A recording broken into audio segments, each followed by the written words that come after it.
There's visual abs, which are these, and there's usable abs, which are these. Visual abs can be achieved by working the abs like any other muscle and having low enough body fat to be able to see them. Usable abs, which is the core, is the ability to use your trunk in movement without hurting yourself, and it applies more to life and sport. Like being able to carry stuff, produce power, and bending over without throwing your back out. To feel the difference, try this. Get in a sit-up and do a couple of reps. What you're feeling is you working the abs. Then get into push-up position and then extend your arms as far as you can. What you feel there is your core working. You can train your core in 3 different planes because it's capable of a lot of movement. The first plane is frontal, which are side-to-side movements, and the best exercise you can do for this, farmer's carries. You gotta grab a pair of heavy dumbbells, breathe in through your belly and brace your core real tight. And we're just taking steps forward, trying to limit side-to-side motion. And to progress this, all you gotta do is just drop 1 dumbbell. Suitcase carries. Same idea, but now you have the weight pulling you down on one side and you have to resist that motion. And if you want to progress some more, you can turn it into marches. Still remembering to keep your core as stiff as possible, limiting movement. The next plane is sagittal, which is front to back. What you can do here is a plank reach. All you gotta do is get down to your elbows in plank position, and we're just reaching forward.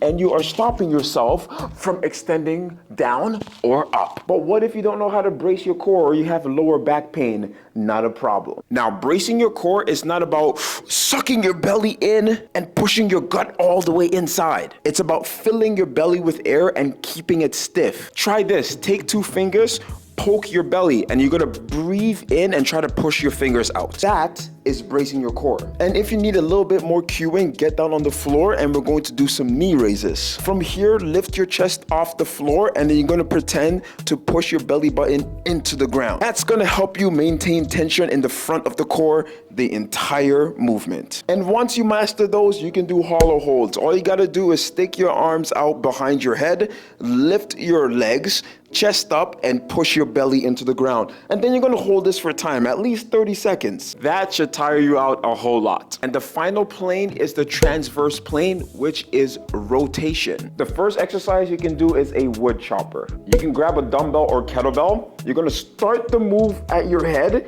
and then you're gonna chop down towards your thigh. And you gotta make sure you're extending and crunching as much as possible, but staying in control the entire time. Next, you can do some plank pull-throughs. You're gonna be in push-up position. You're gonna grab that dumbbell or kettlebell, and with your opposite hand, you're just pulling it side to side. And if those are easy for you, all you gotta do to progress this is bring your knees into a bear plank. Make sure that your knees are about 1 inch off the ground and continue pulling. These strengthen the deeper muscles of the core. They teach you how to brace and resist side to side movement, keeping your spine a lot more stable. By adding these movements into your program, you're gonna find out that your core is gonna get a whole lot stronger and more resilient. The chances of back pain decreases. Of course, you're gonna get a nice set of abs as well, as long as your nutrition is on point. And you'll just build a more athletic and resilient body. For each of these exercises, you can either go for reps or you can go for time. 20 to 30 seconds is more than enough. 3 to 5 rounds and you should be good. Now go build that strong core.